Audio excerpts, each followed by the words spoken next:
Assalamu alaikum, frères et sœurs d'Islam. Très heureux de vous retrouver encore une fois de plus. Aujourd'hui, Inch'Allah, nous allons parler de certaines coutumes et traditions et l'islam.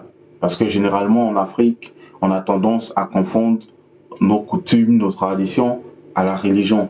Certes, toutes les traditions, toutes nos coutumes ne sont pas mauvaises. Non.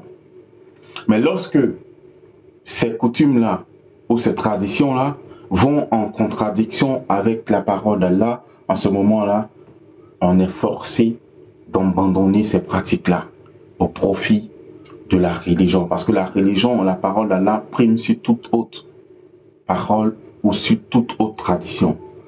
La tradition qui est recommandée de suivre, c'est celle du prophète Mohammed sallallahu alayhi wa sallam, la sunna. Aujourd'hui, qu'est-ce qu'on constate? Par exemple, lorsque quelqu'un meurt, un parent meurt, on a tendance à faire des sacrifices le 3e jour, on a tendance à faire des sacrifices le 7e jour, on a tendance à faire des sacrifices le 40e jour. Ce n'est écrit nulle part. Quand on essaie d'en parler, on dit non, vous êtes Wahhabia. Non, il faut apprendre la religion. Nous, on doit faire des choses sur preuve. Est-ce que le prophète l'a fait? Le prophète était mieux placé, sallallahu alayhi wa sallam, pour le faire. Est-ce qu'il l'a fait? Non, il ne l'a pas fait. Il ne l'a pas recommandé. Allah subhanahu wa ta'ala non plus ne l'a pas fait, ne l'a pas recommandé. Mais pourquoi est-ce qu'aujourd'hui on s'entête à faire des choses qui sont des innovations, des choses qui n'ont rien à voir avec la religion? Mes frères, c'est l'islam. Et on attend même, souvent même on fait l'anniversaire de nos morts.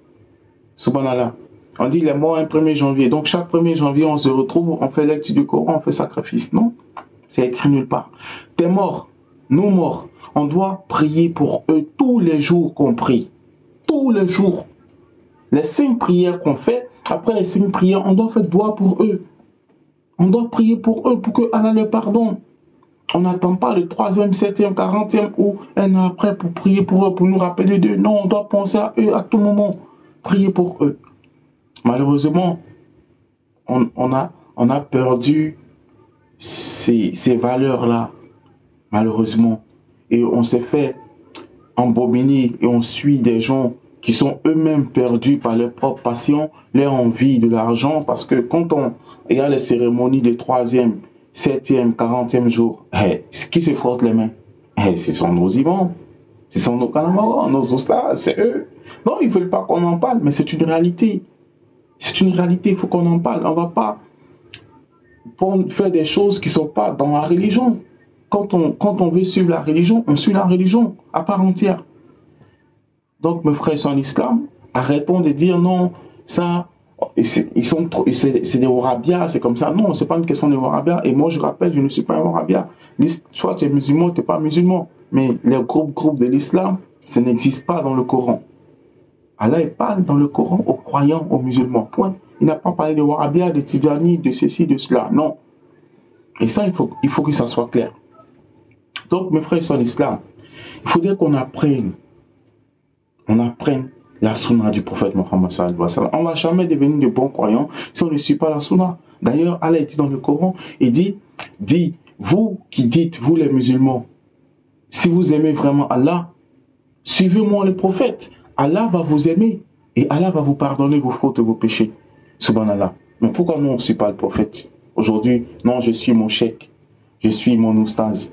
Mais si ce que ton oustaz dit n'est pas en conformité avec ce que Allah et son prophète ont dit, en ce moment-là, tu ne suis pas ton prophète, tu ne suis pas ton oustaz ou ton cheikh. Tu suis Allah et son messager. Ça, il faut que ça soit clair, mon frère, sur l'islam. Suivre la sunna, c'est une obligation. Allah dit, vous avez en la personne du prophète Muhammad sallallahu alayhi wa sallam un excellent modèle à suivre pour quiconque espère en l'au-delà. Pour quiconque espère en l'au-delà, mon frère, c'est en islam. Qu'Allah subhanahu wa ta'ala nous accorde la bonne compréhension, qui nous guide sans cesse le droit chemin, qui fasse de nous des bons musulmans, des musulmans pieux et sincères. J'ai été très heureux d'être en votre compagnie. J'espère vous retrouver très prochainement, Inch'Allah, pour partager avec vous d'autres moments de rappel. Sur ce, je vous dis assalamu alaikum et à très bientôt, Inch'Allah.